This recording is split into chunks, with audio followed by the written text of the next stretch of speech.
Masechet Yoma Daf Membet Amud Aleph, on va commencer par le premier quart de la page. Amar Rabbi Yitzhak, Shte Shchitot Shamati, Ahad Shel Para, Ve'ahad Shel Paro, Ahad Keshera Bezar, Ve'ahad Pesula Bezar, Ve'lo Yadana Heminayu. C'est-à-dire, nous savons qu'il existe un digne de Para Adouma. Para Adouma, c'est la vache rousse qu'il fallait abattre rituellement, lui faire la shchita sur le harazetim, sur le haramishha. C'est ce qu'on appelle haramishha. Et ensuite, après avoir fait la shchita, il fallait brûler la para adouma sur un bûcher. Et il fallait jeter dans ce feu 3 éléments. Un bâton de cèdre, un bois de cèdre, une branche d'hysope et un tissu rouge, de la laine rouge qu'on appelle la shom shel zehorit. Ensuite, il fallait récupérer l'ensemble de cette cendre et après, on mettait cela dans un kéli et on mettait l'eau dans le kéli et on mélangeait cette eau qui était de l'eau de source qu'on appelle maïm haïm, de l'eau vive d'une source jaillissante. Et après ça, on allait pouvoir asperger la personne qui était impure. Car une personne qui a touché un mort, ou qui était dans une tente, dans une maison où il y avait un mort, cette personne, elle est impure pendant 7 jours. Pour se purifier, il faut 3 procédures. Première aspersion le 3e jour. Deuxième aspersion le 7e jour. Et ensuite, aller au mikvé. Et à la tombée de la nuit, la personne était tahor. Ce procédé, on le retrouve dans Parashat Hukat. Zot Hukat à Torah. Et là-bas, on nous enseigne le din de la vache rousse. Maintenant, Rabbi Yitzhak nous dit que il y a 2 parts. Il y a para et paro. C'est qui para? Para Adouma. Et c'est quoi paro? C'est le part du Kohen Gadol le jour de Kippour. On l'a déjà vu précédemment, vous vous rappelez, que le Kohen Gadol le jour de Kippour devait apporter un bœuf et il devait le sacrifier, mais d'abord, il devait faire la confession des fautes, faire un vidouille. Il faisait 2 vidouilles. La première fois, c'était pour se confesser des fautes qu'il avait commises personnellement, lui et sa famille, Bechiper Barado, Berad Beto.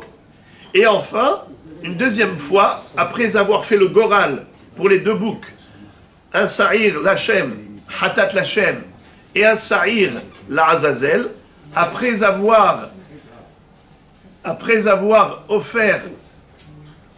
fait le goral pour les 2 boucs, et désigné l'un en l'honneur d'Hachem, il sera sacrifié en tant que hatat, et l'autre en tant que Sa'ir la Azazel, le bouc émissaire qui allait être éjecté du sommet de la falaise, eh bien, on avait un deuxième vidouille. Le Kohen Gadol allait retourner chez son père et faire une deuxième confession. Et cette fois-ci, ce n'est pas que pour ses propres fautes et celles de sa famille, mais également pour l'expiation des fautes de tous les Kohanim. Et pourquoi est-ce qu'il s'appelle Beto? Parce que on retrouve que tous les Kohanim s'appellent Bet Aharon. Bet Aharon Baruch Hashem. Hodul Hashem ki tov ki le'olam hasdo. Yomruna Bet Aharon ki le'olam hasdo. Yomarna Israël. Yomruna Ir'e Hashem. Az bekitsur, Bet Aharon. C'est qui Bet Aharon? Tous les Kohanim. Donc quand la Torah te dit Vechiper Barado ou Berad Beto, c'est pas stricto sensu, juste sa famille à proprement dit, c'est tous les Kohanim, s'appelle la famille de Aharon. En tout cas, ce part-là devait être ensuite sacrifié. On commençait par la shchita, et son sang allait être aspergé dans le Kodesh HaKodashim, dans le Saint des Saints. Il allait y avoir 8 aspersions du sang du bœuf dans le Kodesh HaKodashim. Et Had le Ma'ala, Veshevar le Mata. Velo ya mitkaven lo lema'ala velo lemata ela kematzlif. C'est ce qu'on dit à Kippour dans le descriptif de l'aspersion du sang du Kohen Gadol dans le Kodesh HaKodashim, quand il allait asperger une première fois le sang du bœuf et une deuxième fois le sang du bouc, qui était Sa'ir Hatat Lachem. Donc il y avait 8 aspersions et 8 aspersions. Maintenant, ce que nous allons étudier, c'est l'histoire de la Shechita du par. Normalement, toutes les opérations du culte sacrificiel, le jour de Kippour, devaient se faire par qui? Par le Kohen Gadol. La question, elle est par rapport à la Shechita du par du Kohen Gadol. Généralement, on a une halakha qui consiste à dire que Shechita Keshera Bezar, toute l'année, lorsqu'on apporte un korban au Beth Amikdash, c'est qui va faire le korban? C'est le Kohen, évidemment. Mais est-ce que la Shechita doit se faire nécessairement par un Kohen? Non, bravo. Shechita Keshera Bezar. Même un zar, même un étranger qui n'est pas Kohen, peut faire la Shechita, un Lévi ou un Israël. Eh bien, la question se pose, qu'en est-il de la Shechita du par chez le Kohen Gadol le jour de Kippour?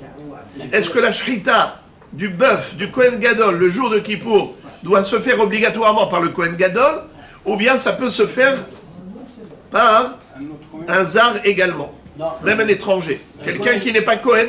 Un autre Kohen? Non, un zar. Un zar, ça veut dire quelqu'un qui n'est pas Kohen. Comme toute l'année, on a dit que la Shechita et les Keshera Bezar, est-ce que cette halakha est applicable même pour la Shechita du par du Kohen Gadol le jour de Kippour? Qu'est-ce que vous dites? Qu'est-ce que vous dites? Vous prenez position, vous dites non. Ok, vous avez pris position. Maintenant, la question se pose également pour la para Adouma, la vache rousse. La vache rousse.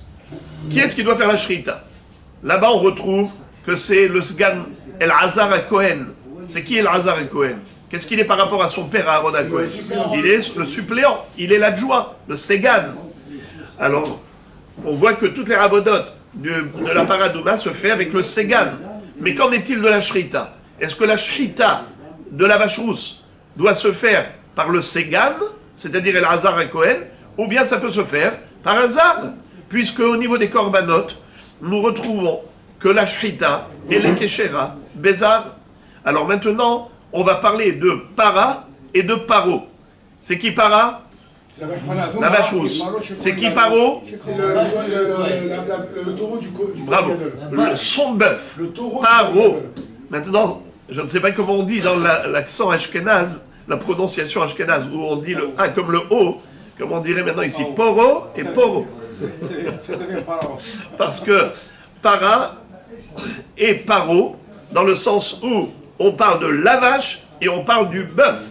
Alors la vache, para adouma, et paro, c'est son bœuf, celui du Kohen Gadol le jour de Kippour. Est-ce que la shrita, par rapport à ces deux shritot, est-ce que ça peut se faire par un zar? C'est tout le débat. On va étudier maintenant. Regardons. Amar Rabbi Yitzhak. Rabbi Yitzhak nous dit, Shte shritot shamati. J'ai entendu une halakha qui concerne les deux shritot. Ahad shel para ve ahad shel paro. Ahad keshera bezar ve ahad pesula bezar. Velo yadana heminayu. Voilà moi ce que j'ai appris. J'ai appris que par rapport à ces deux shritot, la shrita de para et la shrita de paro, ce que j'ai entendu, c'est qu'une des shritot, elle est cachère même par un zar, et une des shritot, elle n'est pas cachée par un zar.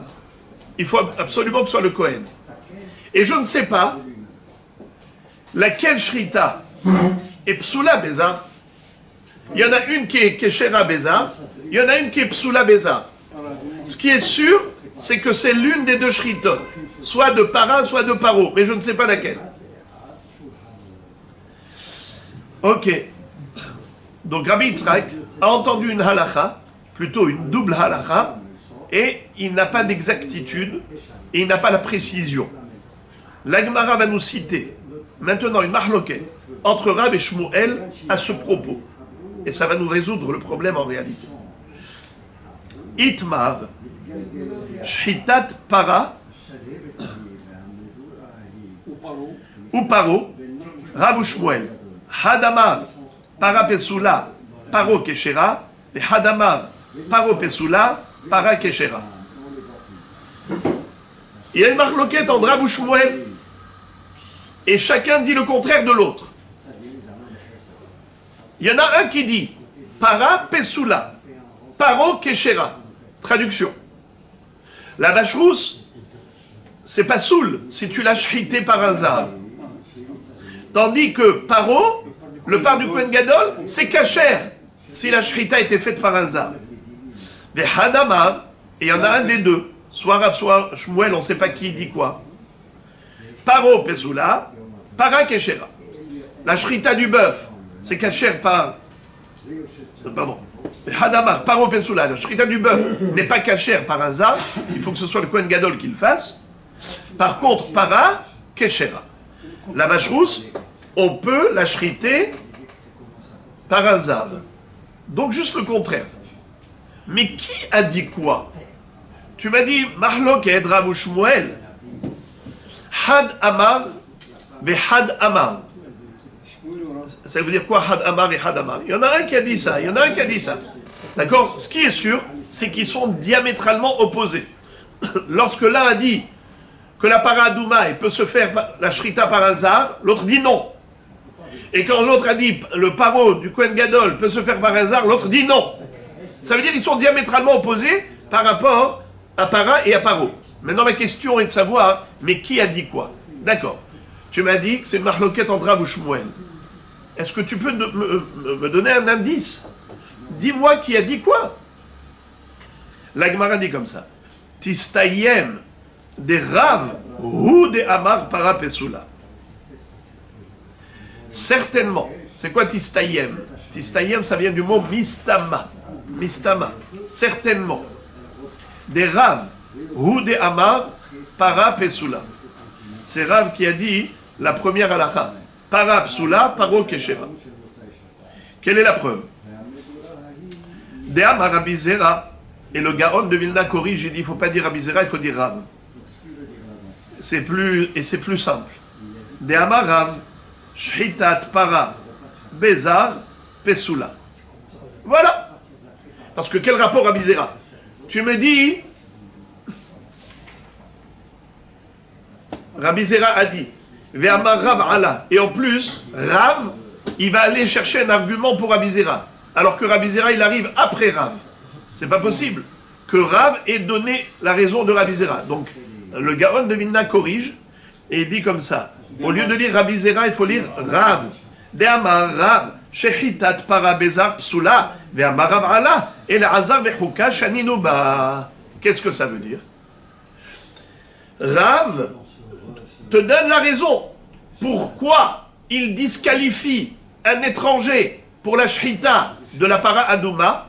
Et il exige que ce soit El-Hazar à Cohen, le fils de Aaron à Cohen, qui fasse la shrita de Paradouma, à savoir le Sgan, l'adjoint du Kohen Gadol, le suppléant.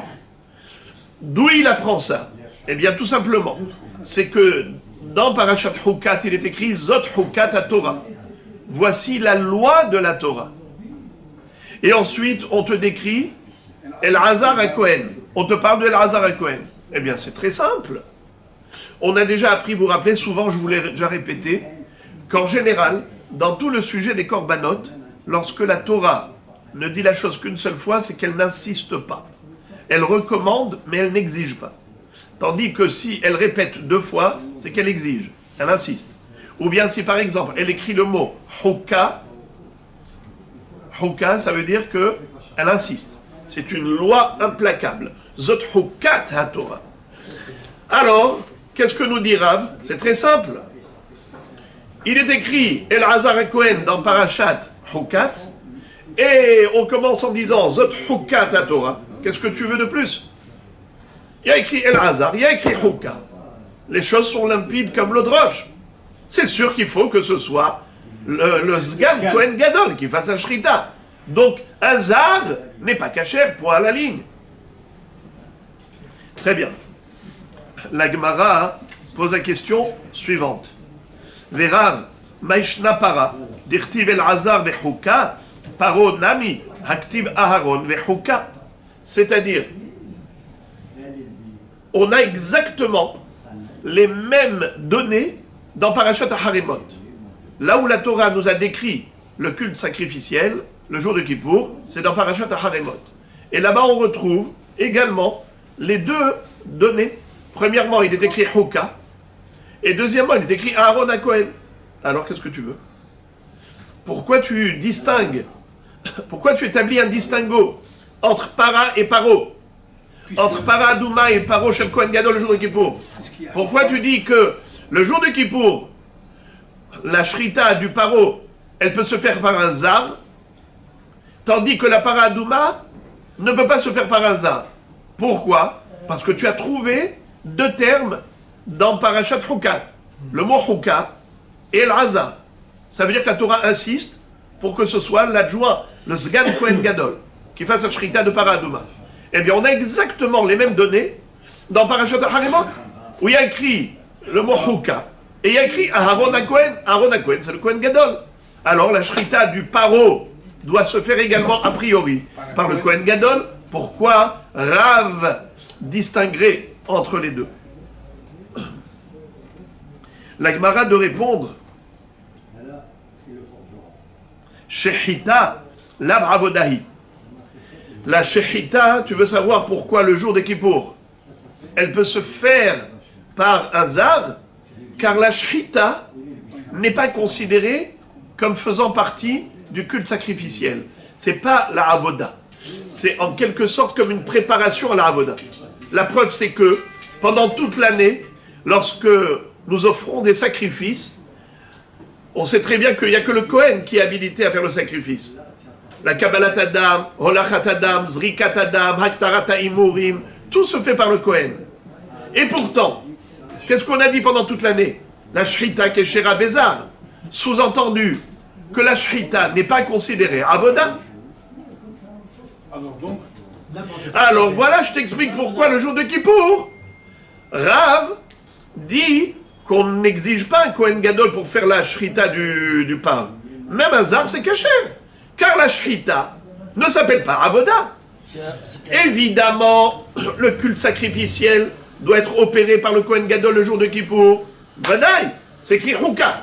Mais la Houka, elle s'applique à Avoda. Mais la Shrita ne s'appelle pas Avoda. Donc la Houka ne s'applique pas à la Shrita qui n'est pas une Avoda. Ça tient la route. Ça tient la route. Seulement, la Gemara rebondit immédiatement.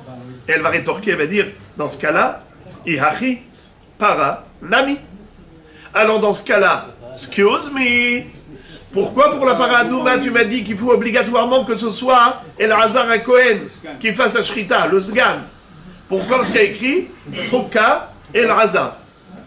Et la Houka, ça s'applique à quoi? À toute la Avoda, dont la Shrita. Mais tu m'as dit que la Shrita, c'est pas une Avoda. C'est comme ça que pour Kippour, tu m'as dit que on n'a pas besoin que ce soit le Kohen Gadol qui fasse la Shrita. Parce que la Houka qui figure dans Parashat Harimot, à côté de Aaron à Cohen, c'est uniquement par rapport à ce qui s'appelle Avoda, mais pas la Shrita. Alors dans ce cas-là, tu devrais appliquer le même raisonnement à la para Adouma. C'est vrai qu'il y a écrit Houka, il y a écrit El Hazar, mais c'est pour toutes les opérations qui concernent la para Adouma, sauf la Shrita, car la Shrita, tu m'as dit, ce n'est pas une Avoda. Donc le résumé du débat, c'est bien ça. À savoir, est-ce que la Shrita de para Adouma, elle est Kshera Bézar, oui ou non? Marloket, Rav ou Shmuel. D'après ce que nous dit la Gemara, c'est bel et bien Rav qui pense que la Shrita de la para Adouma n'est pas cachère par un zar. Car il est écrit clairement dans la Torah, El Hazar, qui est l'adjoint du Kohen Gadol.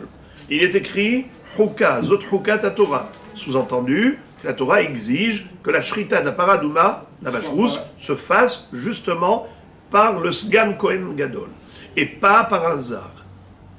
C'est ce que pense Rav. Et par contre, dans Paro, le par du Kohen Gadol, là, il n'y a pas d'exigence. Là, on revient au din classique, à savoir que Shrita Keshera Beza. Et la Gemara s'étonne beaucoup. Elle dit, mais pourtant, même à propos de Kippour, il est écrit dans Parashat Haremot, Aharon à Kohen, il est écrit Chouka. Alors pourquoi tu n'exigerais pas que ce soit le Kohen Gadol qui fasse la Shrita? Et là, la Gemara a répondu qu'en effet, la Shrita n'est pas considérée comme un élément faisant partie intégrante du culte sacrificiel. La preuve, c'est que toute l'année, on peut faire la Shrita d'un Korban, même par un étranger qui n'est pas Kohen. Si tu vois que même un étranger qui n'est pas Kohen peut faire la Shrita d'un Korban, sous-entendu que la Shrita n'est qu'une préparation, en quelque sorte, au Korban, et n'est pas considérée comme la Avoda elle-même du Korban. C'est pour ça qu'on peut le faire par un étranger. Si c'est ainsi, eh bien, la même règle est applicable au jour de Kippour. Et le par du Kohen Gadol peut être shrité par un étranger. Car le Chouka et Aharon, c'est dit par rapport à ce qui s'appelle Avoda. Voilà. Alors maintenant qu'on a compris cela, la Gemara pose la question, elle dit, voilà. Iachi paranami. Alors maintenant, je te retourne la question. Excuse me, Rav, si tu penses vraiment que la Shrita n'est pas considérée comme une opération faisant partie intégrante de la Avodat, alors pourquoi, à propos de la Paradouma, tu ne dirais pas la même chose, que ce soit kasher par hasard? Pourquoi tu as exigé que ce soit le suppléant du Kohen Gadol? Pourquoi tu as exigé que ce soit le Sgan, en me disant, il est écrit El Hazar, il est écrit Chouka? Ça veut dire qu'il faut que ce soit Dafka El Hazar et Kohen, et pas un étranger. Mais tu viens de me dire que la Shrita n'est pas une Avoda. Alors même s'il y a écrit le mot Chouka, Chouka tu l'appliques à toutes les opérations de la Paradouma, sauf la Shrita, exactement comme tu as dit pour la Shrita du par du Kohen Gadol. C'est la question. Question bombe. Et la Gemara de répondre une réponse surprenante. Sha'ane para des kotche bedek abayit. Qu'est-ce que ça veut dire? On a deux sortes de kedusha. Il y a kedushat mizbeach, kedushat agouf, et il y a kedushat bedek abayit. Quand on voulait consacrer au Beth Amikdash un objet, on pouvait le sacraliser pour l'un des deux objectifs. Soit pour être un sacrifice offert sur le mizbeach, donc c'était mamash kedushat agouf. Je prenais une behema et je la consacre à Kadosh Baruch Hu, je dis Ola, Shlamim, Hadad, Hacham. Ça s'appelle kedushat agouf. Et il y a parfois juste la valeur de l'objet. Par exemple, je prends une pomme, je l'offre au Beth Amikdash. En fait, la pomme elle-même n'est pas sacrée, c'est sa valeur. Qu'est-ce que va faire le Gizbar? Il va vendre la pomme, et l'argent qu'il va récupérer va être reversé au trésor du Beth Amikdash. Et la pomme sera mangée. Ce qui veut dire que ce n'est pas kedushat agouf, c'est kedushat damim. D'accord? Ça s'appelle kedushat bedek abayit. Bedek abayit, c'est pour restaurer le Beth Amikdash, pour toutes les rénovations. Alors, on avait de l'argent qu'on mettait au trésor du Beth Amikdash. Alors, la Paradouma, on l'appelle kedushat bedek abayit. En fait, ça n'a rien à voir, Paradouma et Bedek Abayit. C'est juste une expression que l'Agmar a employée pour nous dire que ce n'est pas une Kedushat Mizbeach, Kedushat Agouf. C'est une autre sorte de Kedusha. La preuve, c'est que ce n'est pas sacrifié. Le sang n'est pas aspergé sur le Mizbeach. Les graisses ne sont pas sacrifiées sur l'autel. Ça n'a rien à voir avec un korban. Ça se fait sur le Haramishha, sur le Harazetim, à l'extérieur du Beth Amikdash. Donc ça n'a rien à voir avec un korban. Donc c'est pas Kedushat Agouf, c'est Kedushat Damim, c'est Kedushat comme Bedek Abayit. Comme Bedek Abayit, c'est Kedushat Damim, là aussi, c'est Kedushat Damim. Ça n'a rien à voir avec un korban. Étant donné que ça n'a pas de Gdusha de Bedek Abayit, ça n'a pas de Gdusha d'Agouf, alors à ce moment-là, quand il est écrit Chouka, c'est écrit Chouka sur tout. C'est-à-dire, pas seulement pour cette opération, mais même la shrita. Car au niveau des corbanotes, tu peux distinguer entre ce qui s'appelle culte sacrificiel et la shrita qui n'est pas une avoda. Là, on a deux niveaux. Il y a avoda et pas avoda. Alors tu dis que le Kohen ou le Kohen Gadol sont nécessaires que pour la avoda, mais pas pour la shrita qui n'est pas une avoda. Mais au niveau de la paradouma, qui n'est pas un korban, qui n'a pas de gdushat hagouf, donc il n'y a plus de différence entre les différentes opérations. La shrita, ou ensuite la srefa, ou la shlachat etz erez, ou on prendre l'eau, la cendre de paradouma, le kiddush mehatat, toutes ces opérations-là, elles sont équivalentes. Donc si la Torah écrit Houka, elle a écrit Houka sur par rapport à toutes les opérations, et donc tu ne peux pas dire la Shrita elle est Kshera Bézar, mais les autres opérations, il faut le Kohen. Il faut l'Azar à Kohen. Ma pitom. Il n'y a pas de différence entre la Shrita de Paradouma et l'élaboration de Paradouma, des cendres de la vache rousse. Toutes les opérations, elles sont équivalentes. Donc si la Torah écrit Houka et elle a écrit El Hazar, c'est qu'elle exige El Hazar pour tout, même pour la Shrita. Tandis que pour le paro chez le Kohen Gadol, c'est un korban qui a Kedushat Hagouf. Et qu'est-ce qu'on fait avec un korban qui a Kedushat Hagouf? Qu'est-ce qu'on fait? Avoda. Et pour la Avoda, il y a écrit que le jour du Kippour, ça doit se faire par Aaron, le Kohen Gadol, Houka. Est-ce que Shrita, c'est aussi une Avoda? Non. Preuve, toute l'année, la Shrita peut se faire par un zar. Alors même le jour de Kippour, où il y a écrit Houka, il y a écrit Aaron, ça veut dire que la Torah exige que ce soit fait par Aaron. Mais quoi? Qu'est-ce qu'il faut faire par Aaron? La Avoda, puisqu'on parle d'un korban. Alors, la Shrita n'est pas Avoda. Et donc ça peut se faire, même le jour de Kippour, par quelqu'un qui n'est pas Kohen Gadol. Voilà comment Rav raisonne. C'est le raisonnement et l'argument de Rav, qui est très fort. Donc jusqu'ici, chaque détail tient la route et bien stabilisé par Rav. Maintenant, la question que la Gemara va poser, c'est au niveau rationnel, au niveau de la logique. Elle dit, attends. C'est incroyable. C'est le monde à l'envers. Pourquoi? Parce que, pour le part du Kohen Gadol, le jour de Kippour, tu me dis qu'on n'a pas besoin que ce soit le Kohen Gadol qui fasse la Shrita. Même un étranger, un Zar, un Lévi ou un Israël peut faire la Shrita. Alors qu'on parle de Gdushat Hagouf. Et la Paradouma, qui n'a pas de Gdushat Hagouf, qui n'a que Gdushat Damim, comme le Bédé Gabaï. Là, tu me dis qu'il faut d'Avka que ce soit El Hazar et Kohen, mais c'est le monde à l'envers. Le Korban qui a plus de Gdusha que la Paradouma, tu dis, on est tolérant, on accepte même un Zar. Et la Paradouma qui a un niveau de Gdusha inférieur, il faut le Kohen. Avec Gdushat Hagouf, tu exiges d'Avka le Kohen. Makorepo. Ça veut dire, en d'autres termes, c'est pas que on a du mal à accepter la différence, parce que c'est Kshborou qui fixe les règles du jeu. S'il t'a dit que pour Kippour, c'est comme ça, et pour Paradouma, c'est comme ça, eh bien, Nigmara, c'est pour, je n'ai pas de question. Le Inyan, il est par rapport à ce qu'on appelle Kalvachomer. Kalvachomer, c'est l'un des codes de la Torah. Bishlosh Esrei Midot, à Torah Nidreshet, mais Kalvachomer, Bigzera Shabbat, Binyana Vekatuv Echad, Binyana Vushne Ktuvim, on a des codes. Alors maintenant, la question, elle est à l'envers.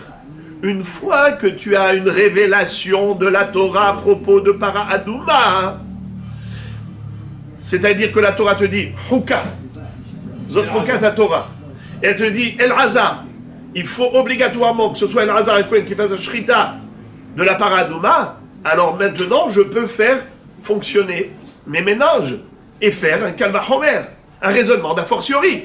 Si déjà il en est ainsi pour Paradouma qui n'a pas de Gdushat Hagouf, qui n'a que Gdushat Damim, malgré tout, la Torah exige que ce soit le El Hazar et Kohen, à plus forte raison que pour Paro, chez le Kohen Gadol, il faut obligatoirement que ce soit Aaron à Kohen, et pas un Zar. C'est ça le sens de la question d'Agmara, d'après Rashi, expliqué par un commentateur qui s'appelle Siach Yitzhak. Parce que je vais vous faire lire le Rashi, mais Rashi, on a du mal à comprendre ce qu'il veut dire. Regardez le Rashi. Velav kol dechenu, est-ce que ce n'est pas un kol sheken? Bitmiha. avec étonnement, Rachid nous dit. Ashritat paro, par rapport à la shrita du par, le jour de Kippour. Des kdushat goufi. C'est une kdusha intrinsèque. C'est pas kdushat damim, juste au niveau de la valeur monétaire. L'aktiva huka, la shritat para, aktiva huka ou mifsela bezar, puisque ici, est-ce qu'il n'y a pas écrit huka? Pourquoi est-ce que tu me dis que pour la para adouma, que c'est écrit huka et l'azar? Mais là aussi. Donc, Rashi n'est pas très clair, mais le Siach Yitzhak l'a expliqué brillamment. Bon, alors maintenant, on se situe à quel niveau? Au niveau de l'incompréhension de la différence qu'a établie Rav entre para et paro. La question revient à la case départ. Ribono shel olam. Rav, tu exiges pour la para adouma que ce soit fait une shrita par El Hazar à Cohen et pas par un étranger. Alors que le jour de Kippour, tu dis que le par du Kohen Gadol, sa shrita peut se faire par un étranger, ma pitom. Ici il y a écrit Huka El Hazar, ici il y a écrit aussi Huka et Aaron. Qu'est-ce que tu vas me dire? Non, mais la Huka ça ne s'applique pas à la shrita. Car la shrita, c'est pas une avoda. Alors même pour para adouma, tu devrais dire la même chose, que Huka ne s'applique pas à la shrita. Tu me dis non, para adouma c'est spécial. C'est Bedek Abayit, c'est Kedushat Damim, c'est pas Kedushat Agouf. Donc je ne lui applique pas Huka à certaines opérations et pas la Shrita. J'applique Huka à tout, Shrita inclus. Alors la Gemara dit, ok, alors qu'elle va Homer. Tu m'as dit que pour Kippour, j'applique Huka que à la partie Avoda, mais pas à la partie Shrita. D'accord, mais qu'elle va Homer. C'est déjà pour para adouma, qui n'a pas de Kedushat Agouf, tu exiges El Hazar à Kohen pour faire la Shrita, alors tu devrais également appliquer la même règle au Kippour. Amar Rav Shisha, Bered Rav Idi, Mide de Ava, Amar Ot Negaim, de Lav Avodahi, Ubaya Keuna. La Gemara dit, le Kalva Homer, faut pas le faire. C'est que il existe des sujets où la Torah a exigé un Kohen, bien que ça n'a aucun rapport avec la Avoda. Par exemple, la Tsaraat. Pour déclarer impur un Metzora, il faut faire appel à qui? Au bon et loyaux service du Kohen. On dit bien, Vera Ahu à Kohen. Et c'est lui qui va fixer le statut de ce Metzora. Est-ce que là-bas c'est une Avoda? Non. La Torah a exigé un Kohen pour la Tsaraat. Tu ne vas pas me faire un Kalva Homer maintenant. Si on a exigé un Kohen pour la Tsaraat, alors maintenant Kalva Homer pour la Shrita d'un Korban. Aucun rapport. Ça n'a rien à voir. Eh bien la même chose. La para adouma, ça n'a rien à voir avec les Korbanot. C'est-à-dire que, bien qu'on exigeait El Hazar à Kohen pour la Shrita de para adouma, ne fait pas de comparaison avec la Shrita du paro chez le Kohen Gadol le jour de Kippour. Aucun rapport. C'est exactement comme si tu voulais comparer maintenant la Tsaraat avec des Korbanot. Midé Deava Marot Negaim. Lorsqu'il s'agit de Marot Negaim. C'est quoi Marot Negaim? La couleur de la lèpre. Et qu'il faut montrer au Kohen, pardon. Et alors, on a exigé Kohen, et c'est pas un hasard qui peut le faire. Un étranger ne peut pas statuer au niveau de la Tsaraat, au niveau de la lèpre. Et il n'y a aucun étonnement. Tu me dis pas, ah bon, comment ça se fait que pour la Tsaraat, tu exiges un Kohen, et pour la Shrita d'un Korban, tu n'exiges pas un Kohen? Personne n'a jamais posé une telle question. Parce que ça n'a rien à voir. Ça n'a rien à voir. On n'est pas dans les Korbanot. Eh bien, pareil. Para adouma, la Torah a exigé le Hazar à Kohen, mais tu n'as aucune comparaison à faire avec le paro chez le Kohen Gadol. Là-bas, on parle de Korbanot. Ici, on parle de para adouma. Ne compare pas l'incomparable. Deux sujets différents. Très bien. Maintenant qu'on a terminé l'analyse de l'opinion de Rav, Maintenant, la Gemara va se focaliser sur l'opinion de Shmuel. Il faut qu'on comprenne Shmuel. Veli Shmuel, de Amar, Paro, Pesula. Maishna Paro, dirtiv Aaron et Chouka. Paranami, Haktiv el Hazar Vechuka. Qu'est-ce que ça veut dire? Shmuel, pour quelle raison il pourrait prétendre qu'il faille absolument que le par du Kohen Gadol, le jour de Kippour, soit shrité par Aharon à Kohen? Sur quoi il s'est appuyé pour affirmer une chose pareille? Puisqu'on a compris maintenant, les amis, qui dit quoi? On avait vu une marloquette entre Rav et Shmuel à propos de Paro et Para. Quand l'un disait blanc, l'autre disait noir. L'autre disait noir, il disait blanc. Mais on ne savait pas qui avait dit quoi. Et on est arrivé par déduction logique, plutôt par preuve tranchante, que c'est Rav qui disait que la Para Adouma doit être shritée par le Kohen et pas par Hazar. Donc automatiquement, s'il exige ça pour Para Adouma, ça veut dire que pour Paro du Kohen Gadol, il n'exige pas un Kohen. Ça peut se faire par Hazar. Maintenant, Shmuel, s'il est diamétralement opposé, ça veut dire que Paro du Kohen Gadol, il exige le Kohen Gadol, et pour la Para Adouma, il n'exige pas un Kohen. Même Hazar, c'est kasher. N'est-ce pas? Je comprends par pile ou face. Alors maintenant, Slicha, Shmuel, tu exiges que le jour de Kippour, la shrita du Paro chez le Kohen Gadol se fasse par le Kohen Gadol? Mais pourquoi? Mais toute l'année, shrita, c'est pas une avoda. Alors il te dit, non, c'est écrit Chouka. C'est écrit Aaron. À propos de Kippour, il y a écrit ces deux mots. Chouka, Aaron. Point à la ligne. La Torah exige. Alors la Gemara dit, ah bon? Dans ce cas-là, j'ai une question à te poser, Shmuel. Paranami, Haktiv el Hazar Vechuka. Vous avez vu, toutes les objections qu'on avait adressées à Rav précédemment, maintenant on va poser les questions à l'envers à Shmuel. Et on va lui dire, Shmuel, pourquoi tu n'appliquerais pas la même règle pour Paradouma? Là-bas aussi il y a écrit Chouka. Zot Chouka ta Torah. Là-bas aussi il y a écrit El Hazar à Kohen. Alors tu devrais exiger El Hazar à Kohen. Pourquoi tu dis que la Paradouma n'a pas besoin que ce soit une shrita par Hazar, shrita par un Kohen? Ça peut se faire même par Hazar, la Paradouma. Mais pourquoi? Il y a écrit Chouka. Il y a écrit El Hazar. Réponse. Shani Atam. Dirtiv. Veshahat ota lefanav. Sheyehe zar shochet. Ve El Hazar roe. Une réponse plus douce que le miel. Qu'est-ce que dit Shmuel? Il dit, Pachout, ouvre le Chumash, lis Parashat Chukat, tu vas voir, Veshahat, Ota, Lefanav. Traduction, il va faire la shrita devant lui, devant qui?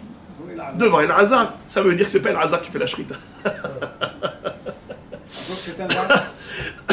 C'est quoi ta question? Tu as dit, il est écrit El Hazar, il y a écrit Chouka. Ça veut dire exigence, que ce soit El Hazar qui fasse. Il me dit, mais lis le pasouk. Il est écrit, Veshahat ota lefanav. La Torah elle-même t'exclut cette compréhension. Si la Torah n'avait pas écrit lefanav, alors ok, ta question était bonne, j'aurais admis que ce soit El Hazar.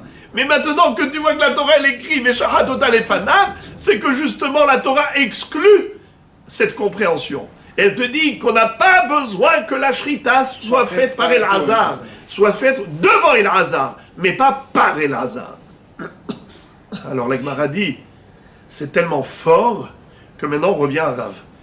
Rav, Slicha, pourquoi tu as exigé que ce soit El Hazar qui fasse la shrita de la Paradouma, mais pourtant il est écrit dans le pasouk, Meshahat ota lefanav? Quoi Rav, tu n'as pas lu le pasouk? Regardez ce qu'il va vous dire. Rav, shelo yasiach da'ato mimena. Rav va te dire, en réalité, la Torah ne voulait pas dire que les fanav, ça veut dire que Veshahat ota, les fanav, c'est quelqu'un d'autre qui fait la shrita devant El Hazar. Non, c'est El Hazar, comme j'ai dit, c'est El Hazar qui doit faire la shrita. Seulement le mot les fanav, ça veut dire qu'il faut qu'il surveille qu'il veille à ce que tout cela ne devienne pas impur. Chez l'oyes, c'est Haddat.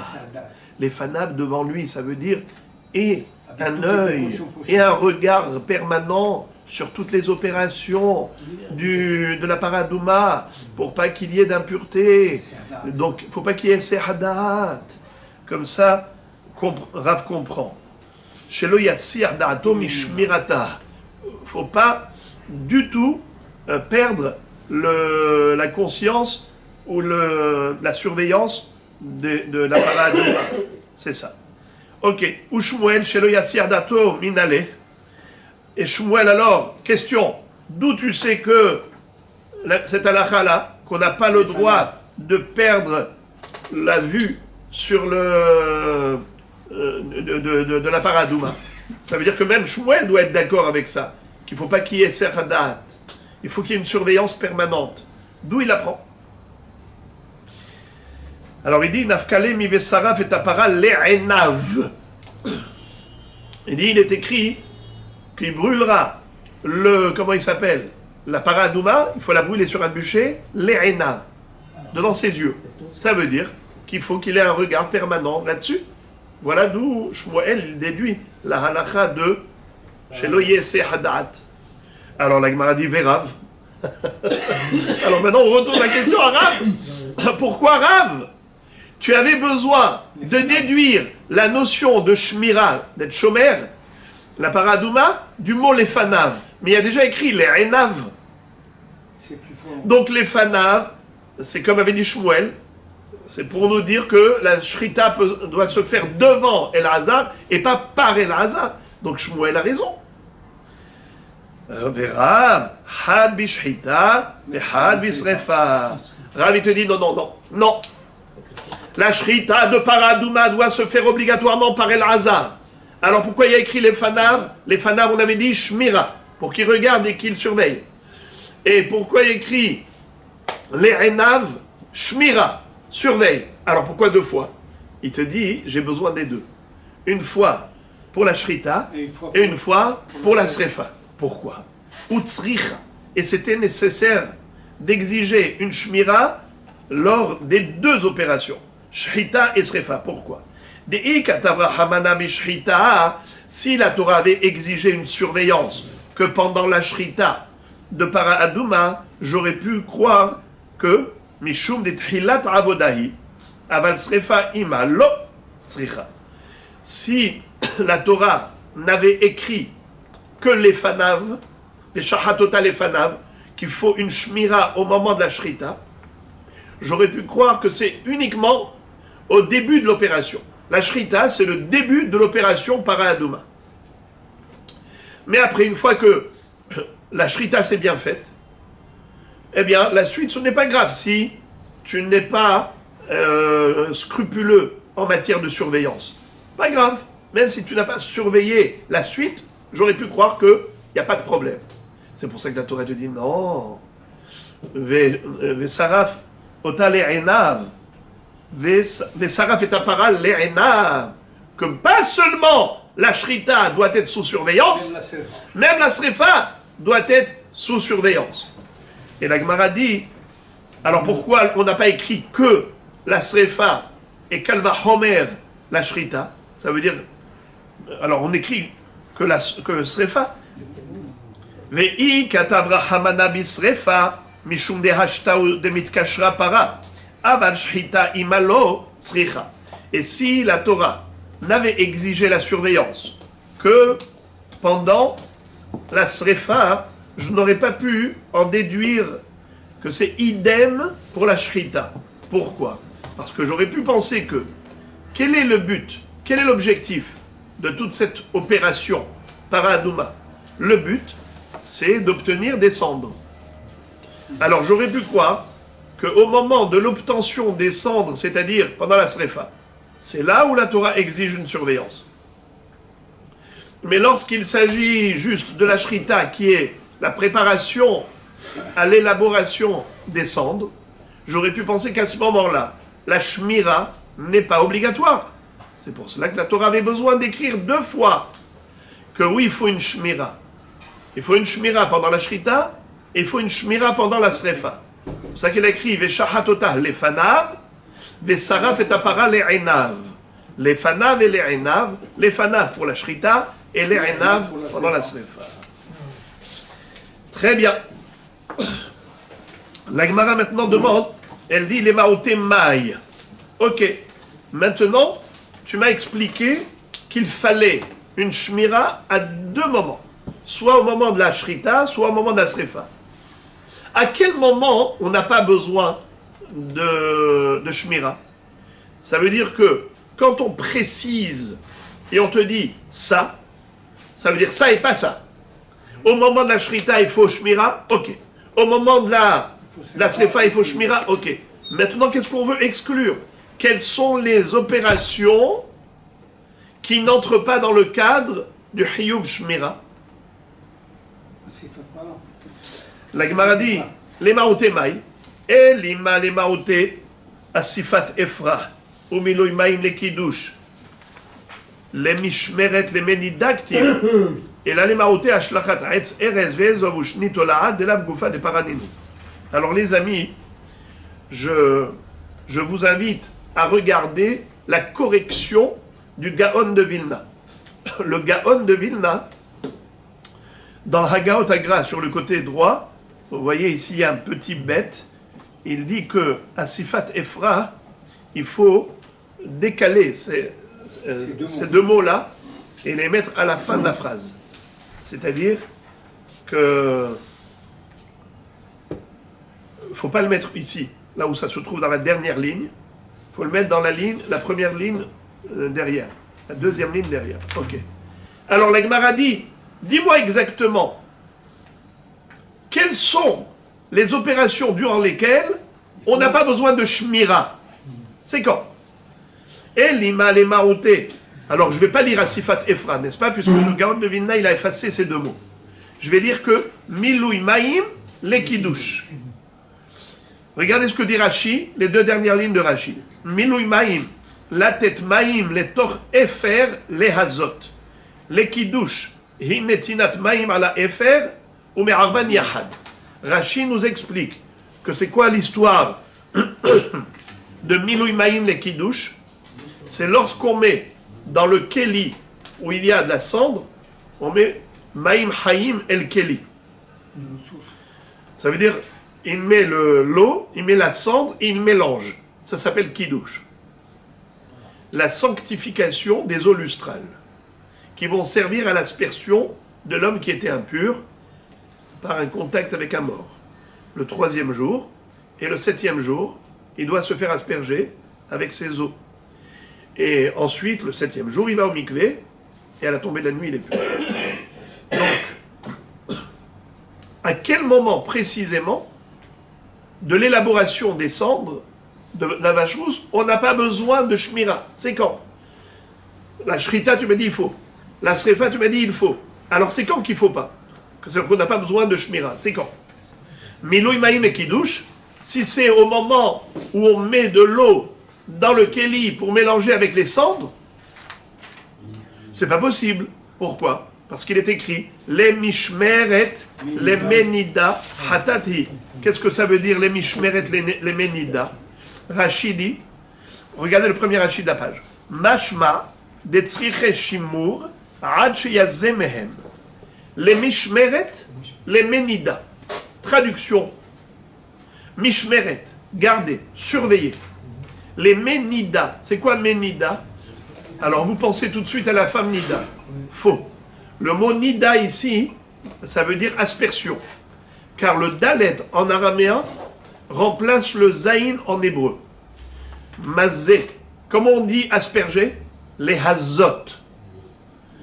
N'est-ce pas? Menida, c'est comme s'il était écrit mehaza'a. L'eau d'aspersion. Alors voilà. Les mishmeret, les mehaza'a. Tu dois surveiller l'eau que tu as mélangée aux cendres jusqu'au moment de l'aspersion.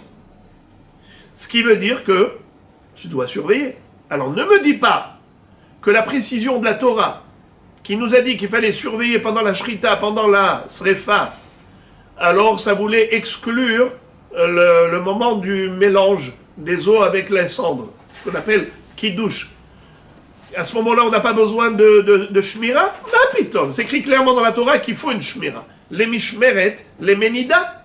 Alors, quelle est l'opération para adouma qui n'exige pas de shmira?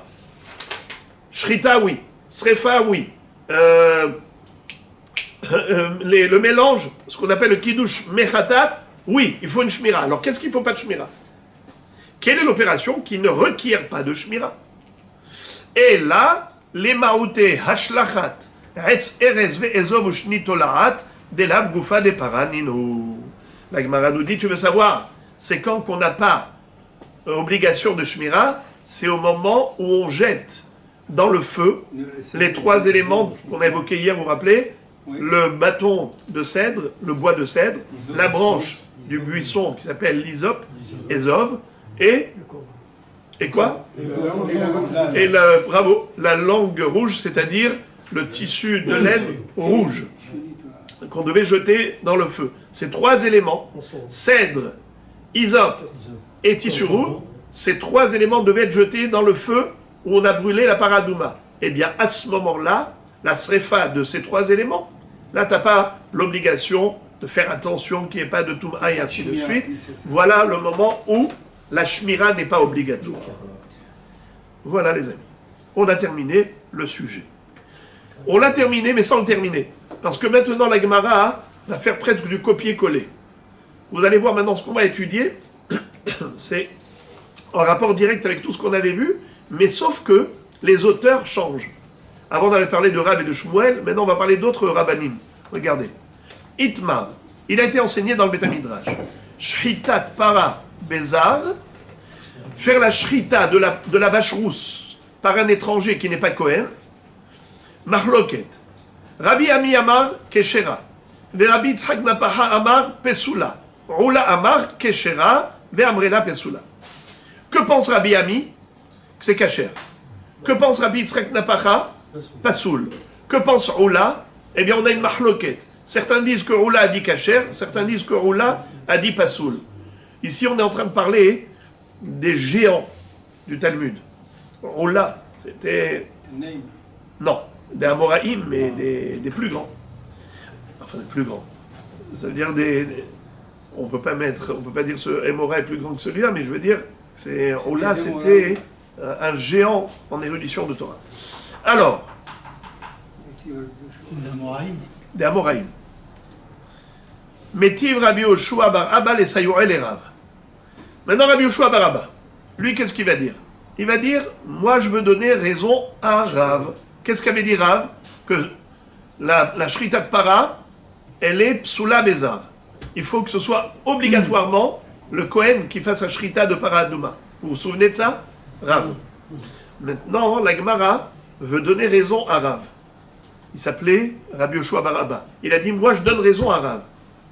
Car j'ai une braïta qui, a priori, dit clairement comme lui. Et donc, ça devient une question contre Shmuel, qui a dit que la paradouma, on peut faire la shrita de paradouma par un zav.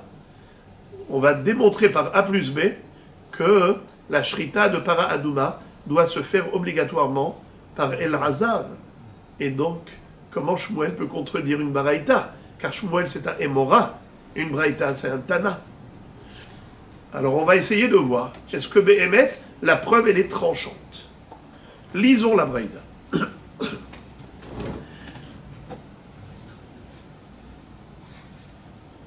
En li ela haza'at memeha, she'enam keshira be'isha kebe'ish, ve'en keshirim ela bayom, minayin lerabot shechitata ve'kabalat dama, ve'aza'at dama u'srefata ve'ashlachat etz erez ve'ezov u'shnit tola'at, Talmud lomar Torah. יכול שאני מרבה אף אסיפת אפרה ומילוי מים וקידוש, תלמוד לומר זאת. ומה ראית לרבות את אלו ולהוציא את אלו? אחר שריבה כתוב ומעט, אמרת, הרי אנו למדים כולן מהזעת ממיה. מה הזעת ממיה אינן קשרים באישה כבאיש ואין קשרים אלא ביום? אף אני אביא שחיטתה וקבלת דמה והזעת דמה ושרפתה והשלכת עץ ארז ואזוב ושנית תולעת, הואיל ואין כשרים באישה כבאיש, אינם כשרים אלא ביום. ומוציא אני אסיפת אפרה, ומילוי מים וקידוש. הואיל וכשרים באישה כבאיש, כשרים נמי ביום ובלילה. Qu'est-ce que ça veut dire? Comment on va démontrer d'ici une kushia sur Shmuel? Shmuel avait dit que la paradouma peut se faire shrité par un zar, alors que Rav a dit que non. Qu'est-ce que nous enseigne cette baraïta? Elle nous parle de deux choses dont on n'a pas vu le sujet jusqu'à présent. Elle parle de la femme et elle parle de la nuit. Normalement, la paradouma se fait par un homme et pas par une femme. Normalement, la paradouma se fait en journée, pas la nuit. Maintenant, on va voir qu'il y a des opérations où on pourrait se poser la question, est-ce que même ces opérations requièrent les mêmes critères, à savoir homme et pas femme, jour et pas nuit? Et là, il va falloir démontrer si oui ou non. Voici le travail de la Braïta. Première démarche. Enli ela hazaat memeha she'en kesherim ba'isha kebaish ve'en kesherim ela bayom. Hazaat memeha, d'où sait-on que il faut que ce soit davka par un homme et pas par une femme, et uniquement en journée et pas la nuit? Eh bien, il dit que, premièrement, c'est que, je lis Rashi par la suite, il dit, du fait qu'on ait parlé toujours de El-Hazar ou de Kohen, on n'a jamais parlé de femme. On n'a même pas besoin de le démontrer. C'est qu'à aucun moment, on a parlé au féminin. On a toujours parlé de El-Hazar ou de Kohen. El-Hazar, Kohen. Et donc, on ne peut pas qualifier la femme pour cette opération. Ou non. Concernant maintenant le din de Yom, d'où sait-on que c'est Dafka Bayom Velo Balayla? Rashi nous dit Huit Hatabo Bayom Hashelishi. Qu'est-ce que ça veut dire Bayom Hashelishi? Le troisième jour. De quoi on parle là-bas? On parle de la Haza, de l'aspersion. Donc l'aspersion, clair, net et précis dans la Torah, c'est Bayom Velo Balayla. Alors qu'est-ce que nous dit la Braïta? En li ela hazaat memeha she'en kesherin ba'isha kebaish ve'en kesherin ela bayom. C'est uniquement au niveau de l'aspersion des eaux lustrales sur l'homme impur où nous trouvons clairement qu'il faut que ce soit fait par un homme et pas par une femme, comme on a dit dans tout un paracha, on parle de El-Hazar ou de Kohen. Et on voit que c'est Bayom et pas Balayla, parce que c'est écrit Bayom Hashelishi, Bayom Velo Balayla. Mais Minaïn les rabot shechitata. Mais d'où sait-on que même la shrita doit se faire Bayom Velo Balayla et par un homme et pas par une femme? Ainsi, Kabbalat Dama, les Haza'at Dama. C'est quoi Kabbalat Adam? Le recueillement du sang. Lorsque, après la shrita, le Kohen prend le Keli, il reçoit le sang. Ainsi, l'aspersion du sang. Parce que du Har HaZetim, on aspergeait cette fois vers l'entrée du Beth Amikdash. On voyait l'entrée du Beth Amikdash et on aspergeait dans ce sens. Cette aspersion, donc le recueillement du sang et l'aspersion du sang, ainsi que Srefata. C'est quoi Srefata? La combustion de toute la vache rousse. Ve'ashlachat etz erez ve'ezov ushnitolaat. Et le jet du bois de cèdre et de la branche d'hysope et de la laine rougeâtre, eh bien, ces trois choses-là, on doit les jeter dans le feu. Qui me dit que ça doit se faire uniquement par un homme et exclusivement en journée? Talmud Lomar Torah. Zot Hukat HaTorah. Et on a déjà appris plusieurs fois que le mot Torah, c'est un mot global. Quand on nous dit Torah Ahat, Tiyeh Lachem, ça veut dire que tous ces détails auront le même statut, auront la même Torah. Zot Hukat HaTorah, dès que la Torah emploie ce terme, ça veut dire qu'elle veut généraliser la halakha. Elle veut homogénéiser le sujet. Que tous les détails qui figurent dans ce sujet, ils ont le même din. Torah Ahat, le même statut.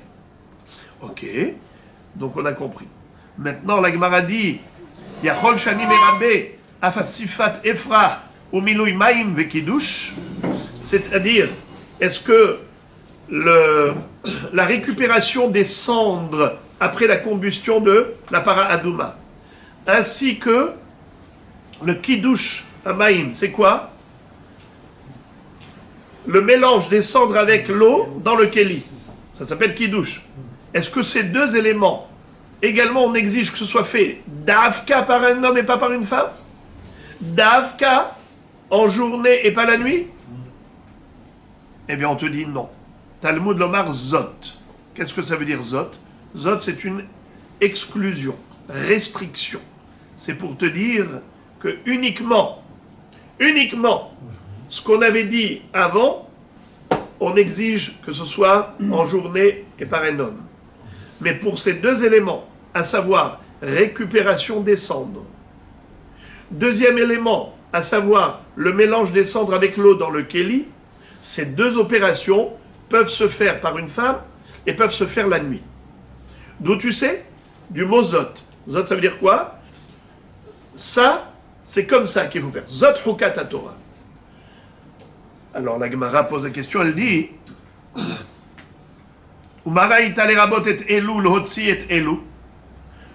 qu'est-ce qui te permet de faire un choix délibéré et de dire ces détails ne peuvent se faire que par un homme et qu'en journée? Ces détails peuvent se faire même par une femme et même la nuit. Qu'est-ce qui te permet de faire une sélection de détails? On voit qu'il faut plein d'opérations. Pour l'élaboration des cendres de la vache rousse, il faut faire depuis la shrita jusqu'à la haza'a, il y a 36 opérations. J'exagère. Ça veut dire il y a plein d'opérations. Et là maintenant tu viens, tu sélectionnes. Tu dis, ces opérations, d'Avka en journée, d'Avka un homme. Ces opérations, même la nuit, même une femme. Qu'est-ce qui te permet de faire ce choix? Alors, la Gemara de répondre, Ho'il, puisque je vois que la Torah, Ho'il, où c'est que c'est écrit? Excusez-moi, il n'y a pas écrit Ho'il, il y a écrit Ahar. Ahar, Sheriba Hakatuv Umi'et. Qu'est-ce que ça veut dire? Ahar, Sheriba Hakatuv Umi'et. Le Katuv, la Torah, elle a écrit un terme de ribouille et un terme de mi'out. Un terme d'inclusion et un terme d'exclusion. Ça veut dire quoi? C'est quoi mi'out? C'est quoi le terme du mi'out, les amis? Rappelez-moi. Zot. C'est quoi le terme de ribouille? Torah. Torah, ça veut dire que la Torah, elle veut généraliser la halakha. Ce détail-là qui s'appelle Dafka homme, Dafka en journée, elle te dit pour toutes les opérations. N'est-ce pas? Et après, quand elle dit Zot, ça veut dire que c'est uniquement dans ce détail-là que j'exige, mais pas pour tout. N'est-ce pas, par exemple? Où est-ce qu'elle a exigé que ce soit fait en journée et pas la nuit? L'aspersion du troisième jour. Veïza bayom hashelishi, bayom velo balayla. Zot, que par rapport à la haza, qui te dit que cette exigence de journée et pas la nuit, ça s'applique à tout? Alors il te dit parce qu'on a un terme d'inclusion et un terme d'exclusion. Torah, ça, c'est un terme global. C'est pour généraliser, pour homogénéiser. Zot, c'est au contraire, c'est pour restreindre. C'est un terme de restriction. D'Afka, ça et pas autre chose. Alors maintenant, j'ai une contradiction dans le pasouk. C'est une auto-contradiction. Le mot Zot, c'est une exclusion. Le mot Torah, c'est une inclusion. Alors la Torah, elle veut exclure ou elle veut inclure? Elle m'a écrit dans la même phrase une chose et son contraire. Zot, Hukat, HaTorah. Zot, c'est restrictif. Torah, c'est inclusif. Alors qu'est-ce qu'elle veut la Torah? Eh bien la Torah veut te dire qu'il faut exclure et qu'il faut inclure. Mais non, moi je ne sais pas. Qu'est-ce que je vais inclure? Qu'est-ce que je vais exclure? Maintenant tu fais travailler ta logique. Regardez-moi ça. On dit Ahar sheriba hakatuv umi'et. Une fois que la Torah elle a inclus, elle a exclu, Amarta, dis-toi, On va comparer toutes les opérations à l'opération aspersion, n'est-ce pas? Hazaat memeha, en disant Ma hazaat memeha enam keshera baisha ke baish ve'en kesherim elabayom. De la même façon que l'aspersion du troisième jour, ça n'est cachère qu'en journée et pas la nuit, que par un homme et pas par une femme. Af ani avi, je vais également comparer shritata, la shrita, vekabbalat dama, le recueillement du sang, ve'azaat dama, et les 7 aspersions de sang, usrefata, et la combustion de la vache rousse, ve'ashlachat etz erez ve'ezov ushni tolaat, et le jet des 3 éléments, à savoir le cèdre, l'hysope et la laine rouge. Ho'il ve'en kesherim ba'isha keba'ish en ksherim elabayom. Puisqu'à leur propos, la Torah nous a dit El-Hazar ou Kohen, les amis, vous vous rappelez ce qu'on avait dit tout à l'heure? D'où on sait que la femme elle est exclue? Parce que dans toute la paracha, on n'a parlé que d'hommes. Soit El-Hazar, soit Kohen. Donc c'est sûr que la femme elle est exclue de toutes ces opérations. Donc maintenant on dit comme ça, puisque tu vois que la Torah exige un homme et pas une femme, alors je dis aussi qu'elle exige Yom velo laïla. C'est par rapport à tous ces éléments. Par contre, qu'est-ce que j'exclus? Umotsi ani asifat efra umilui maim vekidush ho'ilu ksherin baisha kebaish ksherim nami bayom ou balayla. Par contre, au niveau de la récupération des cendres et le mélange des eaux avec des eaux lustrales avec la cendre dans le kéli, puisque c'est cachère même avec une femme, même par une femme. Alors ksherim nami bayom ou balayla. Voilà pourquoi je dis que c'est cachère également. Je dis que c'est cachère également la nuit. Ok? Puisque c'est cachère par une femme, alors c'est cachère aussi la nuit. Voilà qu'est-ce qui nous a permis de faire un choix délibéré. Cette sélection, elle s'est faite par rapport à un aiguillage intellectuel. Lequel? C'est que l'homme et pas la femme. La journée et pas la nuit. Lorsque je vois qu'en effet la Torah me dit l'homme et pas la femme, alors ça me dit que ça me laisse penser que la Torah elle a des exigences là. Elle veut exclure, puisqu'il y a un terme de zot qui est l'exclusion. Pardon. Le terme de Torah qui est l'inclusion de la même façon que la Haza'a doit se faire en journée et pas la nuit. Un homme et pas une femme. Eh bien pareil, là où je retrouve que la Torah me dit un homme et pas une femme, donc c'est le jour et pas la nuit. Mais lorsque la Torah n'exige pas un homme, donc elle n'exige pas non plus le jour. Ça peut se faire aussi la nuit, comme elle a toléré la femme. Ça c'est la fin de la Baraïta. Fin de citation de Baraïta. Maintenant, où est-ce que vous voyez ici une kushia contre Shmuel et une preuve pour Rav? Rav, qu'est-ce qu'il avait dit? Rav avait dit que la shrita de la paradouma doit se faire par qui? Par El-Hazar, et pas par des étrangers. Eh bien, ici on a vu, vous avez vu, que Mahazat memea enam keshera baisha kebaish ve'en ksherim elabayom afani avi shritata vekabbalat dama. La shrita, vous voyez les amis? On a inclus la shrita, ce qui veut dire que la shrita doit se faire par El-Hazar, un Kohen. Voilà la question. La Gemara dit Ve'aimai tuvta. C'est quoi cette question-là contre Shmuel? El imam ide psulin baisha psulin name bezar, hazat memea tochiach she psulin beisha ou ksherin bezar. La Gemara dit excuse me, ta preuve n'en est pas une. Pourquoi? Comment tu as déduit que le zar n'est pas cachère pour la shrita de la paradoma? Est-ce que c'est parce que tu compares le zar à la femme? Elima bide psulin ba isha psulin name bezar? Est-ce que c'est parce que on a disqualifié la femme de la shrita, comme on a vu précédemment, alors ça veut dire qu'un étranger aussi est disqualifié? Donc tu compares le zar à la femme.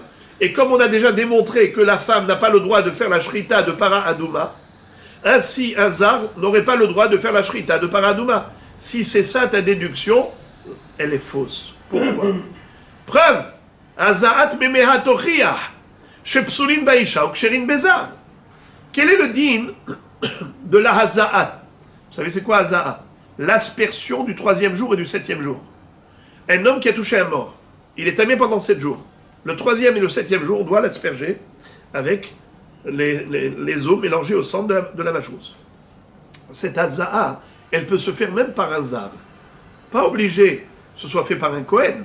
Même un étranger qui n'est pas Kohen peut le faire. Et pourtant la femme ne peut pas.